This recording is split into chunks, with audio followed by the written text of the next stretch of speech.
العالمین بالغ العلا بکمالہ بالغ العلا بکمالہ کاشف الدجی بجمالہ حسنت جمیع خصالہ صلوا علیہ وآلہ۔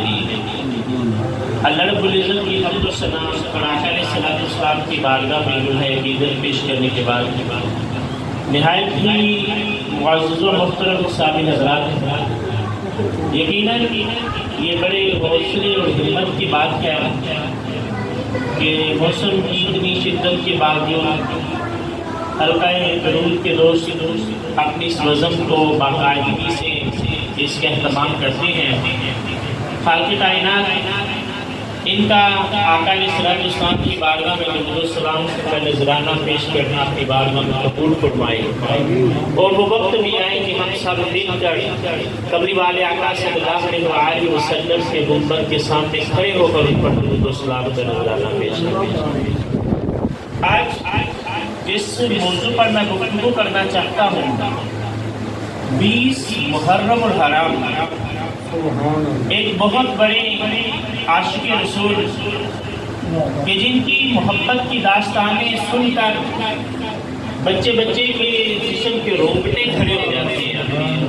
میری مراد سیدنا بلال حبشی رضی اللہ تعالی عنہ، آپ کا یوم وصال ہے۔ سیدنا بلال، آپ کا شمار ان لوگوں میں ہوتا ہے کہ جنہوں نے ابتدائے اسلام ہی اسلام قبول کر لیا، کہ ادھر کریم آقا علیہ السلام کی اعلان نبوت کرتے ہیں، ادھر جن لوگوں نے اسلام قبول کیا اس فہرست میں جو پہلے نمبر پہ الاولون السابقون میں شمار ہوتے ہیں، ان میں حضرت بلال حبشی کا بھی نام آتا ہے۔ اور آپ غلام ہیں، امیہ کے غلام ہیں۔ امیہ جو ہے وہ اسلام دشمن ہے، آپ پر ظلم و ستم کرتا ہے، آپ کو طرح طرح کی تکلیفیں پہنچاتا ہے، تپتی ریت پر لٹا کر اوپر پتھر رکھ لیتا ہے، کبھی آپ کے گلے میں چادر ڈال کر بچوں کے حوالے کر دیتا ہے۔ وہ بچے آپ کو مکہ کی گلیوں میں گھسیٹتے رہتے ہیں، لیکن بلال حبشی رضی اللہ تعالی عنہ ہمیں استقامت کا پہاڑ بنے دکھائی دیتے ہیں۔ وہ مسائل، وہ تکلیفیں، وہ مشکلات کو برداشت کرتے ہیں، لیکن کلمہ چھوڑنے کے لیے تیار نہیں۔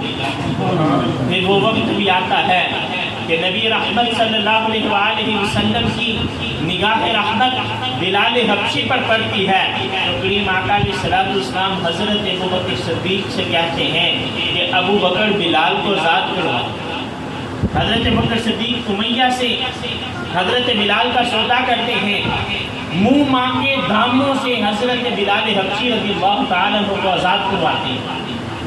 امیہ اپنے کا ہی سوچ رہا ہے، وہ کہتے ہیں شاید ابو بکر کو تجارت نہیں آتی کہ ایک بدصورت سا، ایک کمزور سا، ایک مریض سا غلام کتنے کے داموں میں خرید رہا ہے، لیکن یہاں حضرت ابوبکر صدیق رضی اللہ تعالی عنہ کی محبت کا انداز مختلف تھا۔ آپ یہ سوچ رہے تھے کہ امیہ جس بھی قیمت پر بلال کو آزاد کرنے کے لیے تیار ہو جائے میں بلال کو آزاد کروا دوں گا، کیونکہ مقصد تو دنیاوی ہے ہی نہیں، مقصد بلال سے فائدہ حاصل کرنا تو ہے ہی نہیں، مقصد تو صرف کمری والے آقا صلی اللہ علیہ وسلم کی رضا ہے کہ آپ کا حکم ہو گیا، اب بلال کو آزاد کروانے ہی کروانا۔ آزاد ہوئے تو ساری زندگی کمری والے آقا صلی اللہ علیہ وسلم کی خدمت میں گزار، ساری زندگی ان کے ساتھ منسلک رہے۔ اور آپ دیکھیں، قرآن حدیث کے اندر دیکھیں، سیرت کی کتابوں میں دیکھیں کہ جب تک وہ صورت ظاہراً دکھائی دیتی رہی، بلال بھی مدینے میں رہے، جب وہ صورت دکھائی نہ دی تو بلال کا بھی مدینے میں دل نہیں رہی۔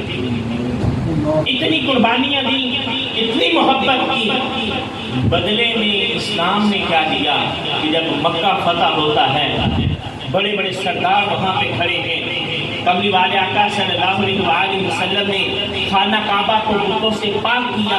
اس کے بعد کہا بلال اٹھو کعبے کی چھت پر چڑھ جاؤ اور کعبے کی چھت پر چڑھ کر اذان کرو. وہ لوگ جو بڑے بڑے سردار بنے بیٹھے تھے، جن کے بڑے بڑے نام تھے، جن کے بڑے بڑے خاندان تھے، آج ان کے منہ میں انگلیاں تھیں اور حیرت کا اظہار کر رہے تھے کہ یہ ہے وہ بلال کہ جس کو کل تک کوئی پوچھتا ہی نہ تھا. آج اسلام نے اتنی عزت دی کہ جس کعبے کو چومنے کے لیے لوگ ترس جاتے ہیں، وہ کعبہ بلال کی ایڑیوں کو بوسہ دے رہا ہے. کعبہ بلال کی ایڑیوں کو بوسہ دے رہا ہے.